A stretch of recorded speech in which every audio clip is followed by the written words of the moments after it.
of hype surrounding the Cleveland Browns this offseason with the addition of Odell Beckham Jr. to an already talented group that included Baker Mayfield, Nick Chubb, Jarvis Landry. The Browns were picked by some to be Super Bowl contenders. Well, yesterday, many directed the blame for Cleveland's loss towards the coaching. After failing earlier in the fourth quarter on a 4th and 9 running play, the Browns could not score a touchdown at the end of the game despite multiple attempts. Here's their head coach, Freddie Kitchens. When you get down to the 5, can you just explain the process of why you didn't run at least once? I should have run it once. Should have ran it 3 times. So why didn't you? I just didn't. I mean, I know what you guys are going to try and do is talk about the play calling, but you know what? That's why I said execution's the most important thing. You know, whatever we have called, we got to do our job. I have to say, I like how Baker's handling the media there. Ryan Clark with us now. What's going on, Ryan? What's going on, Molly? How y'all doing? I'm good. Good to have you with us. Good to be here. Stephen A., want to come to you on this one. What do you think is the biggest problem with the Browns? Coaching. And that's not to say that I don't think Freddie Kitchens is going to be a success. I think that he has a chance to be a success. I certainly don't dislike anything, I don't dislike the prospects of Freddie Kitchens, but I think it's important to point out he's a first-year head coach, and he looks like one. Some play calling issues, clearly a problem. Penalties on the part of the team, clearly a problem. Knowing that you have a franchise quarterback in Baker Mayfield, who's out there running for his life. He's scampering from the pocket a little bit quicker than he did last year. 10, 15, 20 yards behind the line of scrimmage, running for his life, not getting protected, and obviously forcing him to look like damn near a rookie, or at the very least a second-year quarterback instead of the stud so many people have proclaimed him to be. And I think a lot of that points to Freddie Kitchens going from that quarterback's guy to that offensive coordinator to that head coach all in 1 year. We're seeing penalties. We're seeing a lack of discipline. We're seeing illegal formations take place. I think 3 consecutively went on at one point. Obviously they should have ran the ball when they were passing it on a few occasions. These are things that you point to the coaching. A coach's job is to put you in the best situation to win. And there have been several occasions in the first 3 weeks of this NFL season where Freddie Kitchens has not done that. That does not mean that he won't correct it. It doesn't mean that he won't get better. But clearly, I think when you look at a lot of NFL coaches, the experience factor is more flagrant in Cleveland than it is in most cities. You have a first-year head coach, and he looks like one. Well, look. It's legitimate to criticize Kitchens, the guy who took over the offense last year and it was really good, and Baker Mayfield was throwing open receivers, and that's really how I judge offensive coordinators. He's not one anymore. Are the receivers open or not? Are there open receivers all over the field, or are there not? Last year there were. There kind of are this year, too, which leads me to the next point. Kitchens is legit, Stephen A., as a guy to get criticism. Look, if you call a draw play on 4th and 9, you're going for it from where they did.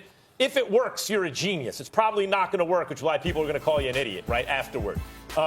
But it's not even the play calling. It's the play calling plus the discipline, plus the lack of identity, et cetera, et cetera.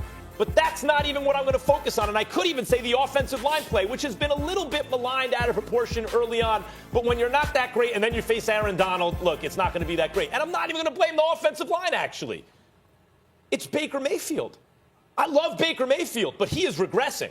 And you could say it's because of everything I just mentioned. Well, if he's shell-shocked, he's going to regret. He's not seeing open receivers. He's bailing, which is I'm a little bit surprised by, given his personality. He's bailing on plays and kind of like improvising before he needs to. He's not processing the information quickly enough, or is a little bit jittery, too scared in the moment to calm down and actually see it.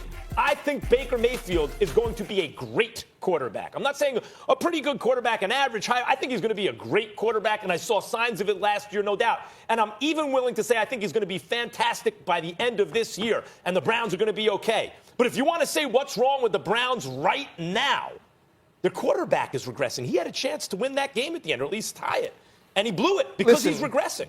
You guys make extremely good points, and this team has had a ton of issues. You can point to Freddie Kitchens when you look at the whole of the season. The penalties early on against the Tennessee Titans, the fourth quarter by Baker Mayfield, Greg Robinson being kicked out of the game against the Titans, having his replacement get hurt, Hubbard being beat on that right side, and then you go to the New York Jets, and we watch Baker Mayfield as the New York Jets move post-snap, not be able to process things. A lot of this leads to Todd Monken, though, who is now the new offensive coordinator, who took the place of Freddie Kitchens. And you speak about coaching, and even in Baker Mayfield's regression, That's on Todd Monken throughout the offseason when you are trying to figure out Steve Wilkes' defense throughout the offseason and you're in OTAs and then in training camp and you aren't coaching Baker Mayfield or giving him the opportunity to figure out things post-snap. Now these things show up in games. And then you point to the offensive line not finding ways to double Aaron Donald, making sure Dante Fowler is blocked on the outside when you're backed up in your red zone, finding ways to make sure Clay Matthews doesn't get that sack. And Freddie Kitchens is the play caller. But if you go to the day-to-day of what happens on offensive teams and on teams in the NFL, it's based on what can Todd Monken, the offense coordinator, implement. We watch Jameis Winston regress when Todd Monken was his offensive coordinator. Oof. You look at Jameis Winston the last 2 games, and now he looks like a player. And it was the Carolina Panthers on Thursday night, the New York Giants, who aren't very good, but we're seeing Byron Leftwich, the offense coordinator in Tampa Bay, Bruce Arians, get that team to play well, and Jameis Winston to look like the guy he was drafted to be. This regression with Baker Mayfield, Max, you're right. It is real. It's a huge part of why this team isn't winning. He is bailing, but he's bailing because he's not protected. He's bailing because guys aren't getting open. And so when you have all of these things that are going down, it's about the day-to-day implementation of strategy and scheme. Only reason I would challenge you on what you're saying, Ryan, is because I understand you got your offensive coordinator and you got to point the finger at him. But I'm sorry, Freddie Kitchens was just in that position last year. And you're a first-year head coach. And the reason why you got the job as the head coach is because of what you did. A, coaching Baker Mayfield, and B, coaching that offense just a few months ago. So I'm not letting him off the hook with that. That's number one. Number two, when I brought up the 3 illegal formations, I didn't mean it consecutively, but I'm saying on 3 occasions last year, right? So you had Odell Beckham Jr. guilty on one time, Farrell Brown guilty on another time. Then you've got a situation where you're talking about, pre-snap penalties and what have you on the offensive line. You were playing in Cleveland. You weren't on the road. This was not a noise issue or anything like that. You're talking about 6 pre-snap penalties that your offense has suffered on your home turf against the reigning NFC champions. So when we look at it from that perspective, it's hard for me to point the finger at Baker Mayfield when I'm seeing all the stuff that's going on around him, seemingly a bit discombobulated. Plus, you got Aaron Donald in the crew and Fowler in the crew chasing you as well. And then you got a rookie head coach who looks like a rookie. And that's really what this comes down to. I don't think that could be escaped. Ryan's convinced me, Stephen A., and I'll tell you why. You're right, of course, Kitchens. Everything you said is right. The lack of discipline goes to the head coach. He's a rookie head coach. Like, all those things are true. And what I said is also right. Mayfield is regressing.